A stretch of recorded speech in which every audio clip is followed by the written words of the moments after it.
সকলে বলি সাল্লাল্লাহু আলাইহি ওয়াসাল্লাম। মুআজ্জাজ হাজিরিন, আজ 13 জুলাই 2025, 16 জিলহজ 1447, 30 জ্যৈষ্ঠ 1432,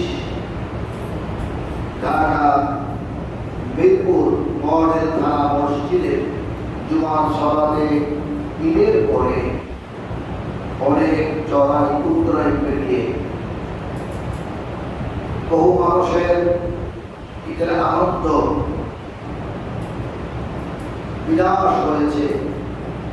ঈদের আনন্দ উপভোগ করতে পারেনি, দুঃখের সাগরে ভেসে গিয়েছে শত শত পরিবার। তার মধ্য থেকে আমাদেরকে আল্লাহ তাআলা ঈদ আনন্দ উপভোগ করে মানুষের সাথে, গরিব ধনীর সবার সাথে একটা মুআশারাত করে সবার সাথে সৌভ্রাতৃত্ব বন্ধন অটুট থেকে অটুট করে আবার ঈদের পরে আল্লাহ তাআলার ঘরে এসে জুমার সালাতে হাজির হতে পেরেছি। এজন্য আল্লাহ পাকের দরবারে শুকরিয়া আদায় করি, আলহামদুলিল্লাহ।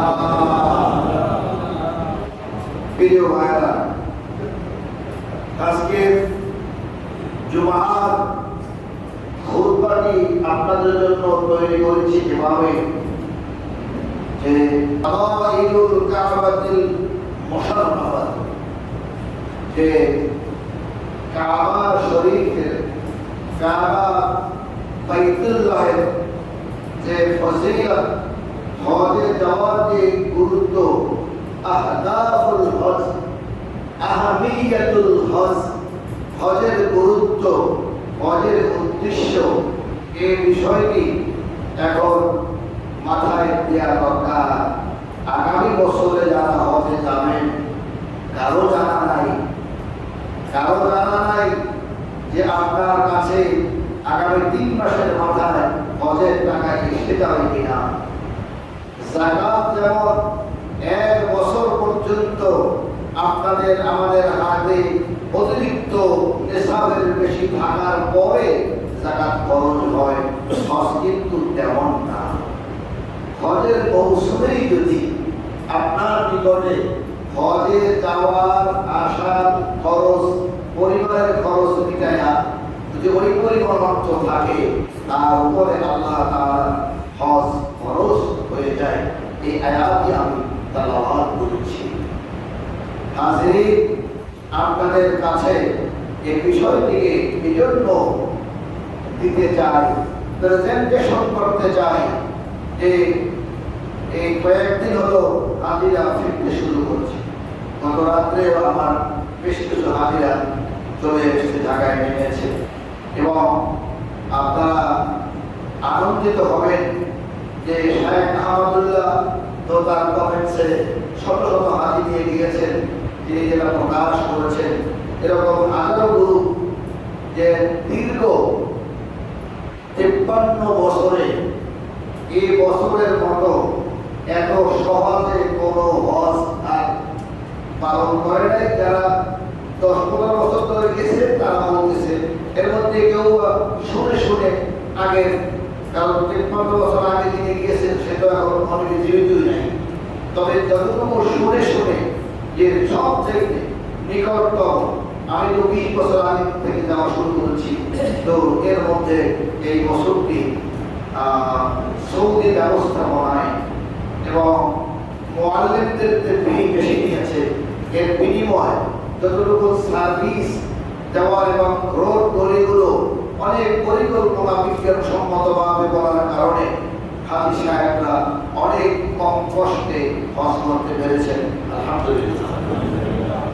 তো এজন্য আমরা সৌদি সরকারকে মোবারকবাদ জানাই, এবং বাংলাদেশ সরকার যারা অন্তর্বর্তীকালীন সামান্য সময়ের জন্য এসেছেন, তারাও প্রত্যেকটি বিষয়ে গুরুত্বের সাথে হজটাকেও গুরুত্ব দিয়েছেন। অত্যন্ত পরীক্ষিত আন্তরিকতার সাথে, ইখলাসের সাথে, যে কারণে সরকারি খরচে একজন হাজিদেরকেও বাংলাদেশ থেকে নেওয়া হয় নাই। বিনা পয়সায় প্রতি বছর যে সমস্ত ভাইরাই আমাদের দেশের লোকেরা রাষ্ট্র গঠন করে, তারা 350, 400, 500 লোককে এই সরকারি খরচে হজ করাই আনেন। এটা এক ধরনের মানে কি বলে তোষামোদি করা। যেমন একবার এক ধর্মমন্ত্রী বলেছিলেন যে বেশ কিছু মাদ্রাসা বড় বড় হুজুরদের দিয়েছিল, 40 জন হুজুর দিয়েছে, আর অফিসারদের দিয়েছে 300-400।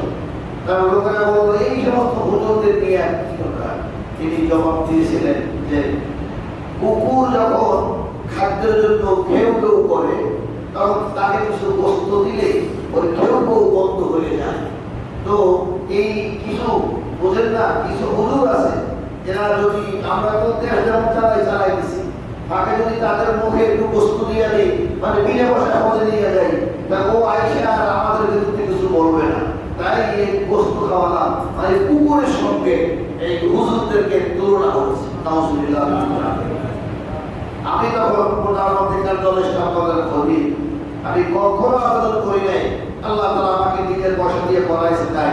কিন্তু আমি দেখেছি যারা ঘুরেছে, যারা মানে দিন দরবার করেছে, আমাদের স্বরাষ্ট্রমন্ত্রী আমার ভাইয়ের বাসায় যে এখানে সেখানে সবাই আমার নাম দেন, আমার নাম দেন, আমাদের মজুমদার সাহেব ওখানে লাইন দিয়েছে আমার নামটা ঢুকাই দেন। এই মানুষগুলোকে শেষে শুনতে হয়েছে যে কুকুরকে খাদ্য দিয়ে যেমন ঠান্ডা রাখা হয়, এরকম কিছু লোককে ঠান্ডা করেছি। তারপর বুঝলাম এতে এই বিনা পয়সায় হজে যায় হুজুরদের সম্মান বাড়ে নাই, বরং কমেছে। ঠিক কিনা? তাহলে এই সমস্ত সুযোগ হুজুররা পাইলেও এরকম নেওয়া উচিত না। বিবেক খাটান দরকার। এটা জনগণের ট্যাক্সের সকলের টাকা। আমার যদি আল্লাহ তাআলা তৌফিক দান করেন তখন আমি হজে যাব, কিন্তু আমি আরাম জনগণের টাকা দিয়ে সরকারের দালালি করে ওইখান থেকে হজে দিয়ে দিতে আবার বলবো আমি তো রাষ্ট্রের অন্যতম মানুষ, আমাকে সরকার নিয়ে গেছে। এটা দেখেন তার রিয়াকশনটা কি দিয়েছে গ্রামের ভাইয়েরা। তো সেজন্য এবার তার প্রমাণ করেছে যে একজন লোককেও সরকারের খরচে হজে পাঠানো হয় নাই। আর সরকারি হজ যারা ঘরে টাকা দিয়ে গেছেন আর যারা ট্রাভেলস থেকে গিয়েছেন, এই 85,000 সামথিং এই হাজি সাহেবগণ সবাই নিরিবিলি হজে গিয়েছেন। এই 500 হাজি হজে আটকা আছে। আপনার ওই কি হাজি ক্যাম্পে কাটতেছে, হুজুররা কি বলে টিকিট না দিয়ে টাকা নিয়ে পালাইছে। সরকার আবার আরো 300 আমি দেখেছি আগে সরকার বাধ্য হয়ে এগুলো পাঠাতে বাধ্য হয়েছে। অনেকে যাই কারণে কাটাকাটি করে 200 ফেরত গিয়েছে, মারামারি হয়েছে। কিন্তু একটি ঘটনা ঘটে নাই। সব হাজি সাহেবরা নিয়ম মতো ওখানে দিয়েছেন।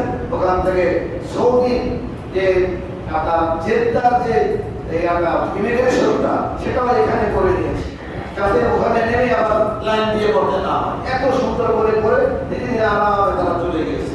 সুবহানাল্লাহ। সেজন্য আমাদের একজন মাওলানা সাহেব খালিদ সাহেব খালিদ, যিনি হজ মন্ত্রী, ধর্মমন্ত্রী, একজন কওমি মাদ্রাসার বড় আলেম, আলিয়া মাদ্রাসায় পড়াশোনা করছেন এবং ডক্টরেট করেছেন। এই লোকটা আপ্রাণ চেষ্টা করে একজন আলেম থাকার কারণে তাকে কোনো জায়গা থেকে কনফেস করে যে 1000 কোটি 2000 কোটি টাকা, কিন্তু হজে 1-200 কোটি না। এরা ভাই ভালো জানে 1000 কোটি টাকার লেনদেন, 1000 কোটি টাকা। একজন হাজির থেকে যদি এই 50,000 টাকা যদি মাইনাস করে দেওয়া যায়, 1000 কোটি টাকা থেকে যায়। এইগুলোর কোনো সুযোগ না থাকায় আলহামদুলিল্লাহ ভালো হজ হয়েছে। এজন্য মহান আল্লাহ তাআলার দরবারে শুকরিয়া আদায় করি আলহামদুলিল্লাহ। প্রিয় ভাইরা, তাই মহান আল্লাহ তাআলার উপর দরুদ ও সালাম প্রশংসা পেশ করে, নবীজির উপরে দরুদ ও সালাম পেশ করে আমি আজকের যে খুতবাটি শুরু করছিলাম এই হজ নিয়ে, যে শাদাইউল কাবাতুল মুশাররাফা, যে শরীফাতি আল মুনাওয়ারাতি মদিনাতুল মুনাওয়ারা, যে মক্কা মদিনায় যে আমরা যাই এরকে বলে যে ফজিলত। তো এই বিষয়ে একটি ছোট্ট প্রশ্ন একজন করেছেন, হুজুর হজ করতে যে যাব, তো কাবা, মিনা, আরাফা, মুজদালিফা, জামরায় পাথর মারা, তাওয়াফ করা, সাফা মারা, কোরবানি, চুল কাটা, বিদায় তওয়াফ করা, এটাই তো হজ। তাহলে মদিনা কই? মদিনা কোথায়? তো তার জন্য বলছি, সকলে জানার জন্য, মদিনায় না গেলে কি হজ হবে? না না না, কয়জনে একটু হাতে হাতে হবে না? তাহলে ক্লিয়ার? তো মদিনায় না গেলেও হজ হবে। হজের অংশ মদিনাতুল মুনাওয়ারা হজের অংশ নয়। ক্লিয়ার? এটা হজের অংশ না। যেই যেই জায়গায় গেলে হজ হয়ে যাবে তা হলো সব মক্কায়। তাই এই আয়াতের মধ্যে ওয়ালিল্লাহি আলান নাসি হিজ্জুল বাইতি মান ইসতাতা ইলাইহি সাবিলা, আর এই মক্কাতুল মুকাররমা ইন্না আওয়ালা বাইতু উদিয়া লিন-নাস, এই বাইতুল বলতে কাবার কি বোঝানো হয়েছে? বাইতুল্লাহ কি বোঝানো হয়েছে? তাই এখানে হজের কর্মকাণ্ড। মদিনায় কেন যাব? এটা আমার মহাব্বত, এটা প্রেম, এটা ভালোবাসা।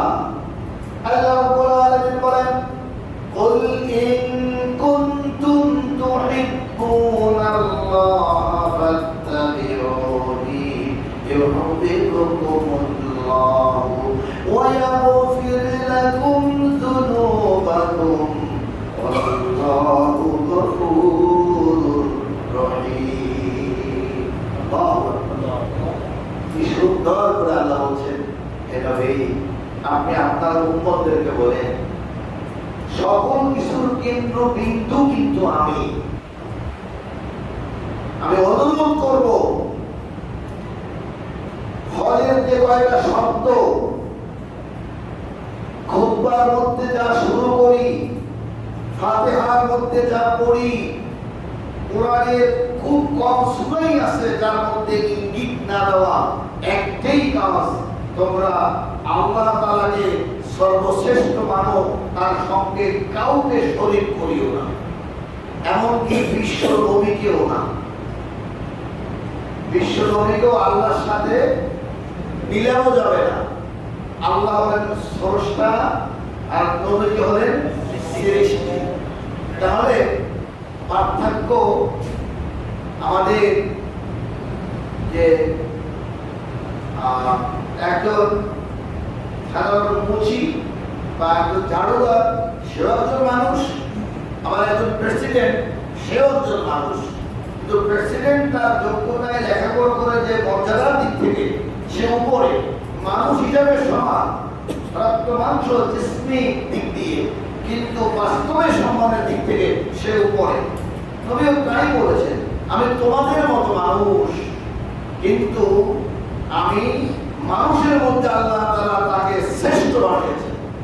তাই বলে সে আল্লাহর গুণাগুণের আল্লাহের নিকটেও না। তাই আল্লাহ তাকে ভালোবাসতেন। আরে এই কথাকে যদি আমরা বিশ্লেষণ করি প্রিয় ভাইরা, তো পিতা মাতাকেও তো আল্লাহ তাআলা অনেক উপরে হয়ে গেছে।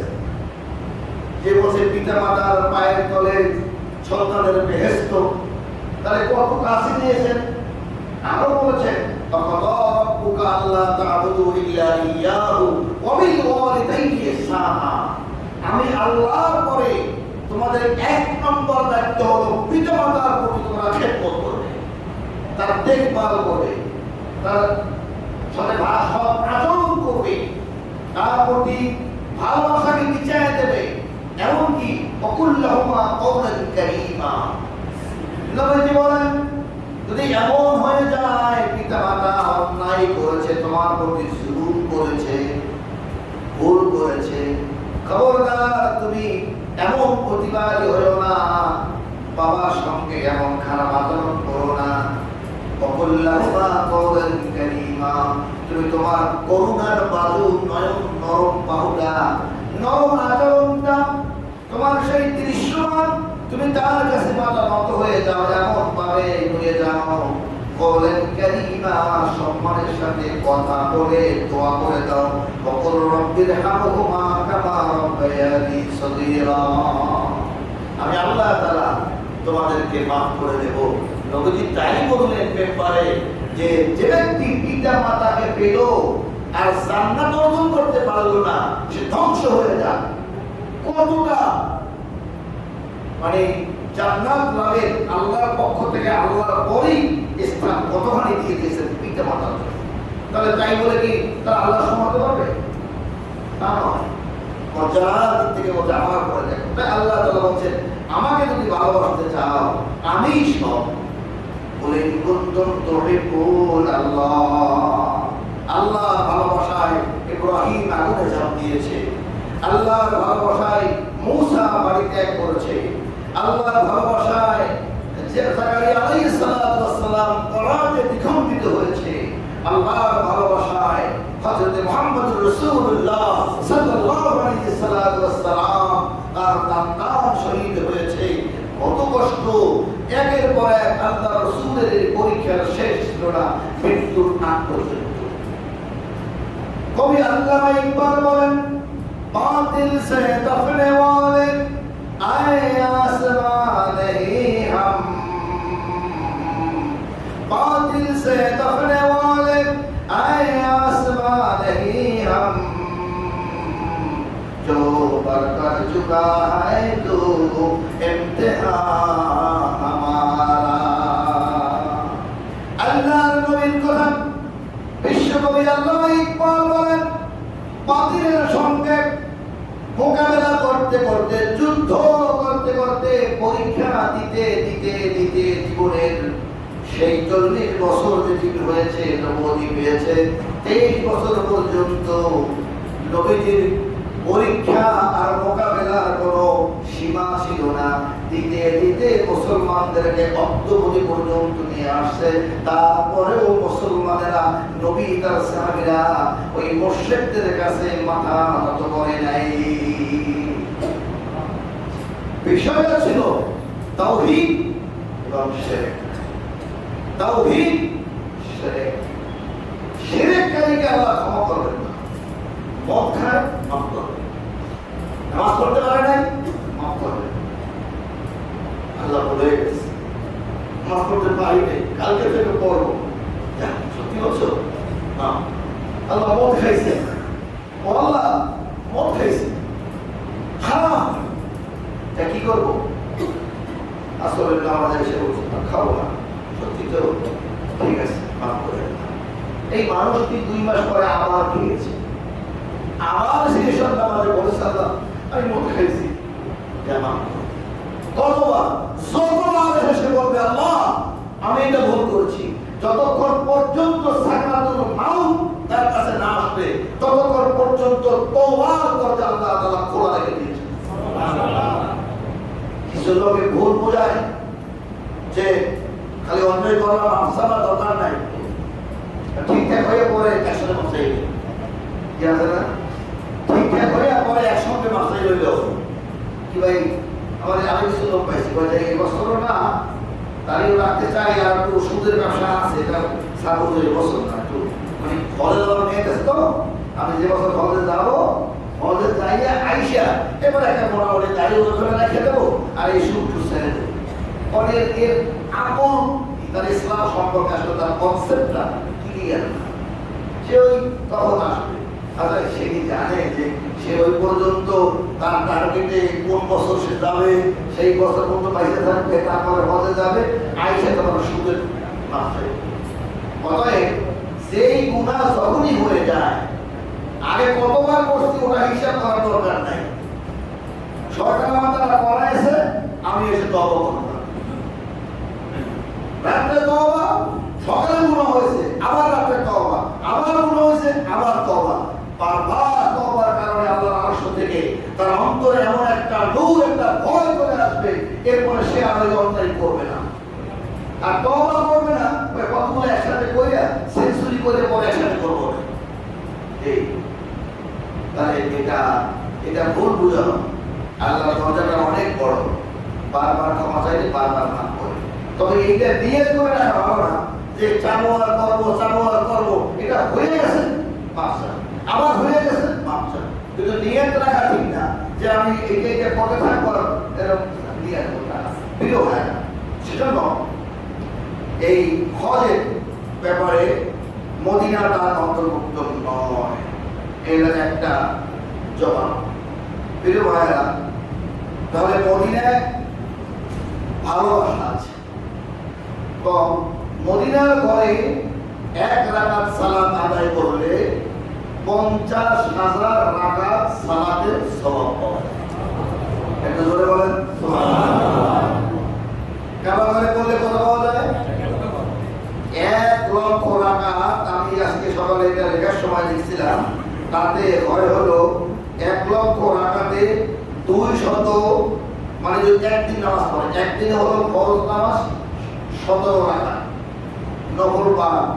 শুধু যদি একদিন কাবা ঘরে নামাজ পড়ে, সেই নামাজে হলো 277 বছর, 277 বছর 2 মাস 17 দিন নামাজ পড়ার সব আমল নামায় লেখা হয়ে যায়।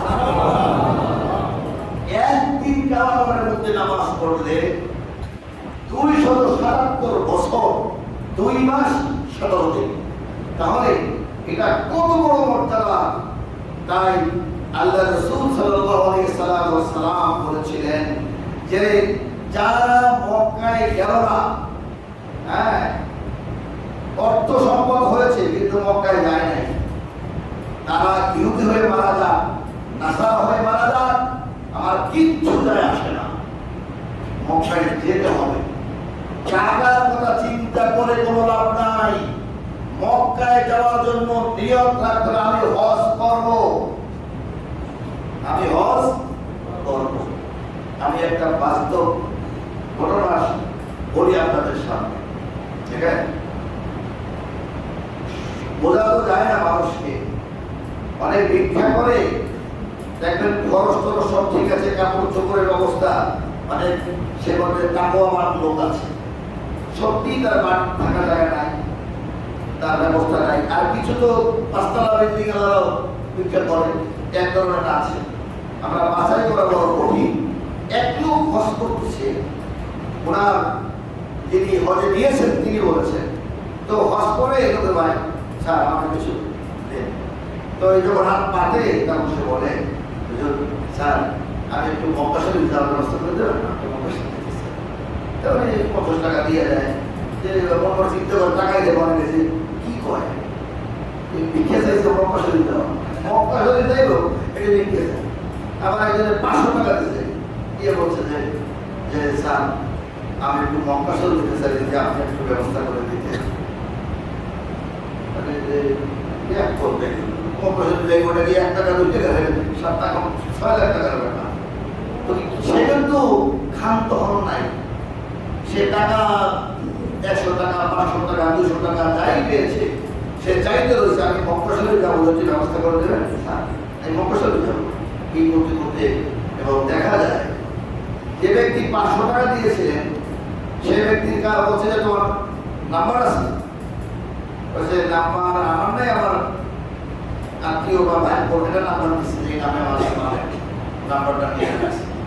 তো উনি 2-3 বছর পরে ওই ব্যক্তি হঠাৎ তার বাবার কথা চিন্তা করে মনে করলো ওই লোকটা যেভাবে চেয়েছে ওই ছবিটা মাথার মধ্যে ভাসতেছে, স্যার আমাকে একটু মক্কা শরীফ নেবেন স্যার, আমি একটু মক্কা শরীফ যেতে চাই। এই কথাটা তার মনে পড়ে ফোন দিয়েছে, ফোন দিয়ে পেয়েছে, বলছে যে আপনি আগামীকালকে অফিসে আসেন, একটু যোগাযোগ করতে আপনাকে খবর আছে। বলে স্যার কেন? আমি আপনাকে নিতে চাই। বলছে স্যার আমি গত বছর আল্লাহ তাআলা আমাকে মক্কা নিয়েছি। তারপরে সে বলছে না এবার তাহলে নেব। এই লোকটা সে পর্যন্ত 2 বার হজ করেছে। তো আমাদের একজন স্যার তিনি বলতেছিলেন যে আমার তো টাকা পয়সা তেমন না। এই ঘটনার পরেই তিনি বলছিলেন যে মানুষের কাছে চাওয়ার পরে যদি এরকম মানুষই তাকে ব্যবস্থা করে দেয়, তা আমি আল্লাহর কাছে চাই না। আল্লাহ তোমাকে দিতে হবে, আল্লাহ তুমি আমাকে দাও, ব্যবস্থা করো। আল্লাহ যদি এবার শুনে বসে, টাকার ব্যবস্থা আল্লাহই করবে। আপনার তো সেই ইচ্ছে থাকতে হবে, আপনার সেই মনের ভিতরে অদম্য একটা ইচ্ছা থাকতে হবে। নেপোলিয়ন, বোনাপার্ট নেপোলিয়ন, সে বিশ্বে বক্তব্য দিয়ে বেড়াতো। ছোট্ট বেলায় রাস্তার পাশ দিয়ে হেঁটে যায়, এক গণক হাত দেখে, দেখে দেখে বলে যে তোমার ভাগ্য নেই, তোমার ভাগ্য এই। নেপোলিয়ন ছোট বয়সে কিশোর দৌড়িয়ে গেছে, বলছে যে আঙ্কেল আঙ্কেল দেখেন তো আমার হাতে ভাগ্যটা কি। আরে আঙ্কেল, আমি কি সফল হতে পারবো? সফল হতে আমি জানি না, তোমার রেখা এই জায়গাটা সব বেকা, এই বেকা না থাকতো তাহলে বলতে পারতাম যে তুমি সফল হয়ে গেছে, কিন্তু বেকা। এখন বাকি বড় কথা যে বলিয়া বেরোয় আসলো। শিশু এক দোকানে গেল, কিছু টাকা ম্যানেজ করলো বাসা থেকে। একটা ধারালো, সেই সময় ব্লেড আবিষ্কার হয়েছে কিনা জানি না, মানে ওই সময় দাঁড়িয়ে কাটা যায়, চাকু ব্লেড যাই হোক, একটা কিনে ওই রেখাটা যে বেকা, ওই চাকু দিয়ে কাইটা সোজা বানাইছে। সোজা বানিয়ে কাইটা কত বানাইয়া রক্ত বেরোচ্ছে, বেরো ওটা বেকা। তুই রাখা বেকা হওয়ার কারণে আমার জীবন সফল হবে না, তোকে আমি হাতের মধ্যে থাকতে দেবো না। ওটা সোজা করে কাইটা রক্ত সাইডে ধরিয়া ওই রক্ত করতে করতে হয়ে গেছে। আগে আগে দেখেন তো এখন এখন আমার লেখার কি অবস্থা, আমি সফল হব কিনা। সেই যার এই হাত দেখা জ্যোতিষিত বললো, বাবারে তুমি সফল হবে কিনা এই দেখায় তা আমি জানি না, তবে তোমার ভিতরে যে অদম্য ইচ্ছা শক্তি, তুমি হাতের লেখা কাজে শুরু করে ফেলেছো, হ্যাঁ, তাহলে আমার মনে হয় তুমি লেখা লেখা বুঝি না, তোমার এই অদম্য শক্তি তোমাকে সফল করবে। উপরওয়ালা আমার এটাই বিশ্বাস, তুমি সফল হবে। আমি তুমি যাও। সেই নেপোলিয়ন এর কথা আপনারা বইতে পড়েন, সেই কৈশোর থেকে যৌবন পর্যন্ত যতটা যুদ্ধ, যতটা এলাকায় গিয়েছে, যুবকদের ভিতরে সব জায়গায় নেতৃত্ব দিয়ে সে বিশ্বের নাম করা একজন রাজনীতিবিদ, যোদ্ধা এবং সংস্কার সমাজ পরিবর্তনের একজন ঐতিহাসিক নেতা হয়ে গেছে নেপোলিয়ন। অদম্য ইচ্ছা। আমি কি হব? আপনাকে তো কাবা করে হজ করার জন্য আপনাকে অদম্য ইচ্ছে থাকতে হবে আপনার ভিতরে, যে আমি কাবা করে হজ করতে, এই হজ আমি করতে যাব। কারণ কি, কাবা ঘর একমাত্র পৃথিবীর প্রথম ঘর। পৃথিবীর মুসলিম ছাড়াও সারা পৃথিবী থেকে হাজার হাজার না লাখ লাখ অমুসলিম কাবা ঘর দেখতে আসে। বাইরে দাঁড়িয়ে দাঁড়িয়ে কাবা ঘর দেখে যায়। এটা হলো পৃথিবীর ভিতরে সমস্ত পৃথিবী, সে আস্তিক অথবা নাস্তিক, যে ভাষায় ঘুরে আসুক বলতে বাধ্য। পৃথিবীর মেজারমেন্ট থেকে, মাটির ঘনত্ব, মাটির অবস্থান মেপে সবাই বলতে এক কথায়, ইন্না আওয়ালা বাইতু উদিয়া লিন-নাস, নিশ্চয়ই আল্লাহ মানুষের জন্য পৃথিবীতে এই ঘর আমি প্রথম সৃষ্টি করেছি। অতএব কোরআন যে সত্য, এটা ওইখান থেকে ওরা চেষ্টা করেছিল যে এমনি তো নেকির কথা বলে, এটা বললে এত নেকি, আপনি জান্নাতে যাবেন, জাহান্নামের ভয়। এ তো অমুসলিমদের কাছে এর কোনো দাম আছে? বলে দাম আছে? নেকি, জান্নাত, জাহান্নাম, এটা অমুসলিমদের কাছে কি দাম? তো আল্লাহই নিষেধ করে না, তো যে আল্লাহকে নিষেধ করে না তার কাছে নেকির দাম কি? আর জান্নাত বাকি, জাহান্নাম বাকি। কিন্তু কোরআনে বলেছে ইন্না আউওয়ালা বাইতুন, সেই কারণে তারা মেপেছে। বৈজ্ঞানিক বিগতে পৃথিবীর যত জায়গায় দক্ষিণ উত্তর মেরু মেপে ঘনত্ব দিয়ে মাটি, পুরনো মাটির হিসাবে শেষ পর্যন্ত তারা বলেছে, হ্যাঁ, এই মক্কা কাবা ঘরের এই মাটি এই পৃথিবীর প্রথম মাটি। আর আল্লাহ বলছেন এটাই প্রথম ঘর। এই ঘরের মধ্যে 120টি রহমত ঝরঝর করে পড়তে থাকে। নবীজি তো এমনি বলে নাই, যারা একবার হজে আসে তারা এখান থেকে মায়ের পেটে থেকে যেমন ভূমিষ্ঠ হয় মানুষ, একেবারে শিশু, এই হজ করার পরে এরকম পাপ মুক্ত মাসুম বেগুনা শিশুর মতো হয়ে যায় প্রত্যেকটি মানুষ। সুবহানাল্লাহ। সেজন্য এই মক্কায় আমরা যেতে চাই। আপনারা বুনিয়াল ইসলাম আলা খামসি শাহাদাতু আল্লা ইলাহা ইল্লাল্লাহ ওয়া ইকামাস সালাত ওয়া ইতাস যাকাত, এরপরে বলছে ওয়াসওম রমাদান ওয়াল হজ্জ ফি বাইতিল্লাহ। এই যে বুনিয়াল পাঁচটা, ইসলামের উসুল পাঁচটা। কয়টা? ইসলামের উসুল, এটা নবী শরীয়ত যে রাখতে পারেন তিনি বলেছেন। ইসলামের আর কোন উসুল এই নামে দেয়া গুনাহের কাজ। ইসলামের উসুল হবে পাঁচটা, এর বাইরে কোন উসুল রসুলের থেকে একটা বাড়ানো যাবে না, কমানো। এই পাঁচটার উপরে ইসলাম প্রতিষ্ঠিত। প্রিয় ভাইরা, তো এখানে আল্লাহ তাআলা বলে যে আমাদের নবী তহরা বাইতুল্লাহ মিন 360 ওয়া সানামান আরল জিহাদুন নাসিল হজ্জ ফি শাহর রমাদান, যে কোন এক রমজান মাসে আল্লাহ রাসূল সাহাবীদেরকে একটা রক্তপাতহীন যুদ্ধের মাধ্যমে এই কাবাকে পবিত্র করেছিল। এই কাবা পৃথিবীর সব দেশের মানুষ, ধর্ম ভিন্ন ধর্ম, কাল্পনিক ধর্ম, তাও তারা বলতো কাবা বরকতময় জায়গা, ওখানে তারা হজ করতে আসতো। কেউ উলঙ্গ হজ করতো, একেবারে কাপড় চোপড় খুলে বলতো তোমরা এগুলো খোলো কেন? বলে এই কাবা অর্থ আল্লাহ, আর আমাদের জন্ম হয়েছে তো কাপড় চোপড় ছাড়া। আল্লাহর কাছে আসতে কোনো আবারও রাখতে চাই না, সব ঘুরে আল্লাহর সামনে হাজির হও। তা তো আকিদা ছিল। বিশ্ব নবী এসে তা চেঞ্জ করলেন যে এটা কেমন দেখা যায়। তার আত্মীয় স্বজনরাও তাই করত। নবীজিকেও বলছিল তপ করো, কাপড় খোলো, কিন্তু নবীজি কাপড় খুলতে পারে নাই। বিশ্ব নবীর ছোট্ট বয়সেও যখন কাপড় খুলতে গেছে নবী বেহুশ হয়ে গেছে। দুইবার চেষ্টা করে যখন দেখছে যে মুহাম্মাদের কাপড় খোলা যায় না, তখন তার চাচারা বলছে থাক থাক, এই মুহাম্মাদের কাপড় খোলা যাবে না, কাপড় খুলতে বেহুশ হয়ে যায়, ও কাপড় পরেই করুক। আদর্শ সেখান থেকে শুরু।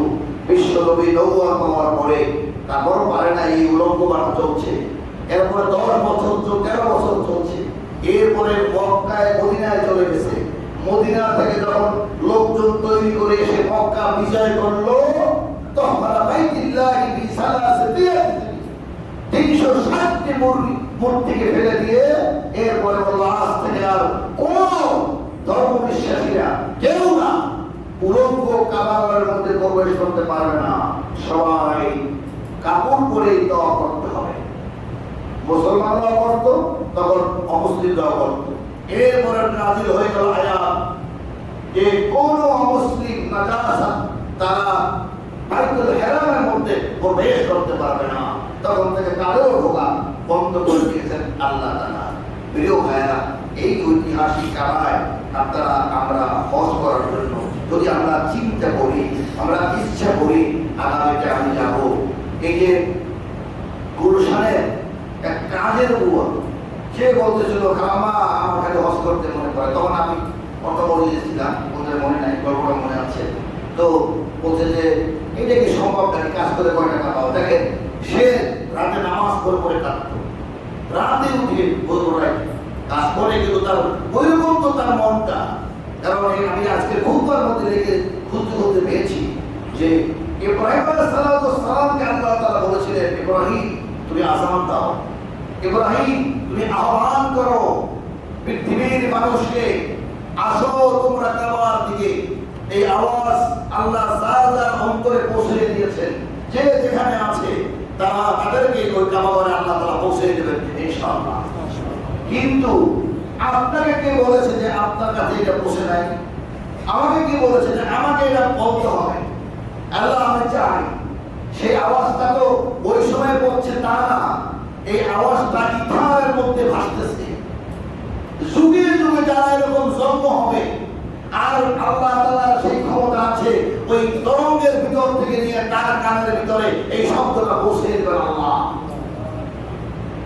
আর ওই মহিলা তারপরে বাড়ি আল্লাহ হজে যাবে, একেবারে সব কিছু এখন তো 1 বছর আগে করতে হয়, তখনকার মানে দিনান্দার টিকিট নামও লাগতো না, সৌদি আরবের কারণ আমি বাড়ি ভাড়া করা লাগতো না, এমনি কতগুলো রুম রাখতো, হাজি নিয়ে ঢুকে তো গরু ছাগলের মতো দোকান শুই পড়ে এটা করছিল সিস্টেম, টিকিট নামক কাটা যায়। এখন তো 1 বছর আগে রেজিস্ট্রেশন, 3 বছর আগে সিস্টেম দিতে এর আগে সবই ছিল। প্রথম পরীক্ষা দিচ্ছি আমরা, রেজিস্ট্রেশন করেছি, ফর্ম ফিল আপ করেছি, কি বলে টেস্ট পরীক্ষা তো লাগেই না, একেবারে যখন পরীক্ষা দেবো একদিন আগে বলে দেয় কালো রেডি করে করতে হবে, চলে গেছে পরীক্ষা দিচ্ছি। আর এখন তো ইস্পাতাই মারা যায়, এখন 9-এ বসে রেজিস্ট্রেশন করা লাগে, এই দেশে ঘুরতে হবে না, আগে পাবেন এরকম সিস্টেম আসে গেছে। ওই সময়ও মহিলা সে যাবে, আল্লাহ তাআলা ঠিকই তার ওই বাড়িওয়ালা তারা তাদের জন্য বা তার বৃদ্ধ মায়ের এরকম আর স্বামী স্ত্রী যাবে সব রেডি করছে, কিন্তু এমন অসুস্থ হয়ে পড়েছে তারা ওই বৃদ্ধ মহিলারা যাওয়ার কোনো কায়দা নেই, বলে এখন টিকিট পেয়ে যাবে। হঠাৎ করে বললো যে আমাদের কাজের বুয়ারা কইছিল বারবার হলে যাবো, আমাদের থাকলে আমাদের উপকার হবে, কাজেও লাগবে, বুয়ারে খবর দেয়া বাস জানার তার কি আশেপাশ করতে হয় না, কাগজপত্র দিয়ে রেডি করে বুয়া হজে চলে গেছে। তাহলে কে বসে দিয়েছে? আল্লাহ তাআলা। সেজন্য আপনারা এই বিষয়টাকে খেয়াল রেখে, পৃথিবীর আমরা এখান থেকে পেলাম যে পৃথিবীর প্রথম ঘর হলো আল্লাহ, এটা কাবাঘর। পৃথিবীর মধ্যে প্রথম ইবাদতখানা হলো কাবাঘর। আল্লাহ যে ঘর অনেক নিদর্শনে 12 বার এই ঘর নির্মাণ হয়েছে। সবার আগে আল্লাহ তাআলা প্রথম ফেরেশতাদের দিয়ে এই ঘর বানিয়েছেন। কাদের দিয়া? ফেরেশতাদের দিয়ে বানাইছেন আদম আলাইহিস সালামের জন্য। এটা সেই যুগে। এরপরে নূহ আলাইহিস সালামের বন্যার সময়টা ভেঙে গিয়েছিল। তারপরে আবার ইব্রাহিম আলাইহিস সালামের মাধ্যমে ওই ঘর খুঁজে নমুনা বাইর করে মাটির ভিতর থেকে, এটা লম্বা ওদিকে যেতে পারবো না, এভাবে 12 বার এখন 12তম বছরে আছে, মানে বারে আছে। এরপরে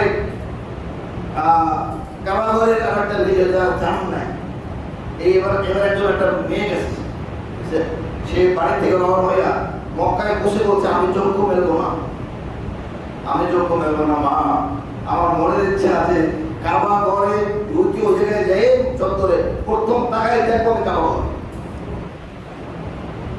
এই নিয়ম করে রাখছে, তাকে হজে থেকে আল্লাহ নিয়েছেন। এবার কাবা চত্বরে যে সেই মেয়েটা যখন বলছে বাবা মা তুই চক্ষু বন্ধ, এই জিদ্দায় গেছে, ট্রেনে ধরছে, গাড়ি ধরেছে, কোনো জায়গায় চোখ মেলে নেই, খাবার দাবার সব দেখাইছে, আমি চক্ষু মেলবো না, আমার চোখ দিয়ে প্রথম দেখবো কাবা।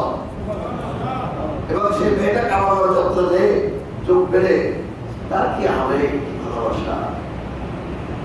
আরেকজন মেয়ে মহিলা দেখেন গত পরশু দেখেছে, সে কাবা ঘরে যাওয়ার পরে সে সহ্য করতে পারছিল না, তার সাথে লোকেরা কাবা ঘর কাছে যে সে চিৎকার করে ভয়, সে কাবা ঘরকে কি এক ভয়ঙ্কর কিছু দেখছে, তাই ছিটকে পড়ে যাচ্ছে, বারবার কাবা ঘরে যে চত্বরের কোনায় চলে যাচ্ছে, চাইনা নিয়ে আসে, আমার সে চিৎকার করে শেষ পর্যন্ত তাকে কাবা ঘরের দিকে তাকাতে পারে নাই। আল্লাহ কি ভাগ্য, একজন এখানে এসে চক্ষু খুলে কাবা দেখে, আর একজন কাবায় বসে কাবা দেখতে পারে না। এই সেই কাবা জিয়ারত করা খরচ। এরপরে মরুভূমির ভিতরে যে জমজম এ বরকত, 160টা বরকতের 130টা বরকত রয়েছে। এই কাবা ঘরে আমরা যেতে চাই, আল্লাহর কাছে নিয়াত করে একটু হাত জাগাই, আল্লাহ